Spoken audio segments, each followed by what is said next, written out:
we got to go over one more time about what the definition of a flop is, because even if you like a movie, that's fine. I actually liked Fantastic Four, and I gave Superman a 6 out of 10. I like Superman. He's all over the thing over there. This is fine.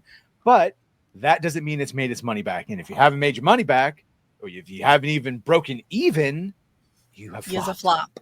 Yeah, Use the floppy. Under break even, I consider a flop. You make $1 under break even, it's a flop as far as I'm concerned, right? That's what I said, and I got blasted for it on X. But that was my definition. Can I stress this again? Oh, go ahead, Avia. Technically, you could even if you break even, it's a flop, because the investors that invested in the movie could have invested in something else and got their money. I consider that a bomb. That's a bomb at the box office. A flop is you lose money. Some use those terms interchangeably, but you would denote special. Yes, the Prince of the Cabal. Officially now. It's a flop. So Fantastic Four for sure is a flop. It's going to lose at least conservatively between 100 to 200 million, and even that might be a little under. What if the studio tells you they don't care about money anymore, though, Badger? What if they have a franchise? Yeah. I'm told F1 had a lot of sponsorship deals and something cope about Apple TV Plus. It's on the back end. Robert Meyer Burnett had the balls to tell me, well, they're going to license it out to Disney Plus. And it was like, oh, you mean when they pay themselves? Yes, they are. And Erwin, to your point, the only people I would say don't actually care is Apple. Apple doesn't care if they make money. They make movies to put it on their platform. But that's still cope. It is cool, but Apple is still so new in the streaming service that they're still in the we're just going to spend money everywhere phase. Yeah, they're in the disruptor phase. They're not trying to make money from them. They just want people to go to their platform. Like, they actually have money. Well, and this is the cope that you could pull with Superman too. James Gunn just needed people to be, which is what I'm hearing. It's like, well, it doesn't matter if at best it breaks even or it's a loss leader, because Man of Steel might have made more money. And all the Snyderverse movies might have made more money, but this got people buying comics and being excited about the universe. And they're jumpstarting a universe, and they need people. I've seen none of the evidence of that, Gooch, but that is the fucking. Yeah, I went to the comic shop yesterday. I went to the comic shop yesterday just because I was on that side of town. I was like, I haven't stopped in a few weeks, whatnot. I saw people buying anime statues and T-shirts. I didn't see a single person check out with comics in their hand, just with like goodies and toys. Like. Yeah, they tried that with the Snyder stuff. People were shooting down people for years when they said that the Snyder films were already profitable because of the brand endorsements before they ever made the film. And people were like, that's cope. No, it didn't. And now you're seeing Fantastic Four and Superman both using the exact same script. Like, it doesn't matter. We made money elsewhere. They're doing the same thing with that Absolute Batman. Absolute Batman is the top selling comic of all time. It's selling millions of copies. No, it's not. It's not. These local comic book shops are like buying these issues because that's what they have to do through the distributor. They have to buy so many books of it, and they are sitting there on the shelf not selling. Mm-hmm. So in their mind, we sold all these copies to these shops, but in the shops they're not moving. So they're selling everything with Godzilla. I'm not even joking, dude. I've gone to like 3 different comic shops in the last month to try and get some back issues, some Godzilla stuff I'm missing, and they're sold the fuck. I'm probably gonna have to go to eBay or Amazon, and I hate online shopping. I always want to go to a local shop, but I can't find my Godzilla stuff anywhere, so I'm gonna have to get it online. You talk to the comic book shop. I've talked to these comic book shop owners here, and I said, "Are they buying the new issues?" Oh, they're flying off the shelf. And then you continue talking to them, and next thing you know, well, they buy a lot of the back issues. That's what they're buying. And you look at, and he goes, well, we got our subscribers to that, and they have like maybe 20 to 30 subscribers for their books, and that's not enough. The pull list at my LCS, pull list, it's like this big and only 2 like things. Yeah, it's tiny. The shops I've gone to, it's not much. It must be nice to have an LCS. Mine have all gone out of business.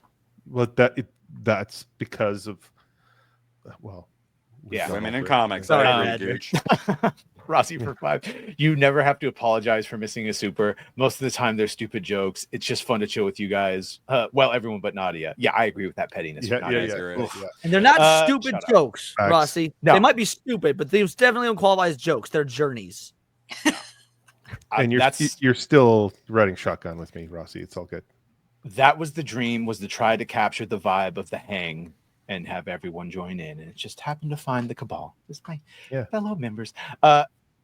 as we go on though, the thing that we're starting to see, the new Cope spin is we just completely ignore international and we only talk about the domestic box office. I thought this was funny. Breaking.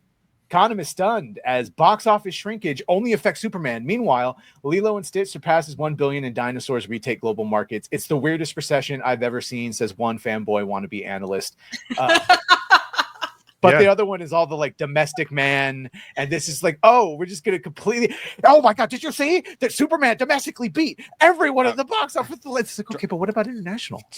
We're trying to define what was like a bomb or flop or whatever. Literally driving to work today, I thought if you were talking about anything other than the global box office, it is Cope. I am sorry. We're talking box office numbers now. I don't care about anything else. If you're discussing anything other than global box office, you are Cope by definition.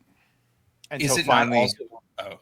No, go ahead, Andy. No, go ahead. I'm just saying, isn't it also funny on that point, Badger, that the people who are most worried about, fascism, nationalism, and Trump are the ones saying the rest of the world doesn't matter when it comes to the box office. Only America matters. Wow. Andy, goddamn you. I just recognized that irony earlier myself. That is kind of funny that the people that would like blame us and call us Nazis for like, fucking America's the best, blah, blah, blah, are like, look at this domestic. What about international? They don't fucking count. I was like, but they don't matter. Yeah. But when we said fuck everyone else in America, that almost sounds like America first. America first at the box office? Oh my gosh. I feel like I'm part of a movement. Wait, are they turned enough that they're against Chinese concentration camps now, or do they still support those? Uyghurs must have had it coming. Okay. Superman. Before we get into this article, Badger, I want to say I'm glad you brought this up because I almost did a video literally on this article today, but figured fuck it, no one cares about Superman anymore. So thank you. We get to still talk about it. I just wanted to talk about the fact that someone out there is brave enough to point out that, like, even if you didn't like it, it failed to meet financial targets. Now the rub is going to be, we all did the same math. And even if you do polite math and you believe they're 225 and they're 100, 325, okay, let's round up and say it made $600 million. But you have to take half of that because of the movie theaters. And as pointed out earlier, studios don't make shit to break even, which that still would be $25 million short. I'm glad you said someone's brave enough to say it because, like, okay, first of all, did you find this on Google News or was it on X? I found it, like most things, I found it on X. Okay, so I usually have my stuff from X, but I also go through Google News, the For You feed, because the algorithm's tailored to you. And so when I saw this article on Google News, it was saying, I mean, exactly what it said, that, hey, Superman's doing poorly. But Google News will show you articles related, and it's usually just like 4 or 5 articles at once. Every article surrounding it was like, it's breaking records with 300 million domestic, exactly what Andy was saying. It's like every article adjacent to it was positive shill stuff. And this was the only one that was like, yeah, domestic. Superman not doing good, guys. Like. And this is probably the real fucking number. I say the other one just because I don't want to hear it. So I give them the even, which you still aren't doing it. And I don't even have to talk about inflation. But yeah, this is probably closer to the actual. And it might even be slightly higher because it depends on, like, man, James Gunn has just proved you can't trust him. So, and what the fuck does he know about accounting? One of the articles I saw is like, Superman's the best performing DC movie since The Batman. I was like, what DC movies were in between it and The Batman? Well, like, and the best part about this is, like, this is a sports site. This is not a pop culture site with a political spin. They're an anti-woke sports site, yeah. Right. So the fact that they just went to analysis for box office should go to show that they don't have any stake in the game. It's just reporting it. Yeah, it's just reporting. Well, Badger, let me ask you, what's coming after Superman? Clayface. Well, TV shows. James Gunn is the one coming after. No, I'm talking like the major motion pictures because they Clayface and then Supergirl. Okay, yeah. So they probably greenlit all 3 of those at the same time, right? That's usually how they'll do things. They'll do like a group of things, and they'll say if this doesn't work out. But my question though is, do you think that any of those is going to make more money or less money than Superman? None of those is making more money. All of them are making less. Actually, also, I would like to point out, ABF, you're like, well, they normally greenlight, so. James Gunn has greenlit everything. He doesn't even know. Someone can be like, yo, his entire slate has changed. No, but to ABF's point, it was greenlit under the Matt Reeves verse first. Remember, we all knew it was an Elseworlds Clayface. And then James said, I needed content for DCU. And it was a good script. So we moved it over. They definitely have plans past 3 movies. I'm just saying that they probably financially committed to 3 movies right off the bat. So. Yeah, a bit of an unofficial phase 1 kind of situation. And it's an absolute cluster. And they're going to be able to keep they're gonna keep it up for about 2 years, and then they're gonna have to announce everything's getting delayed a year and canceled.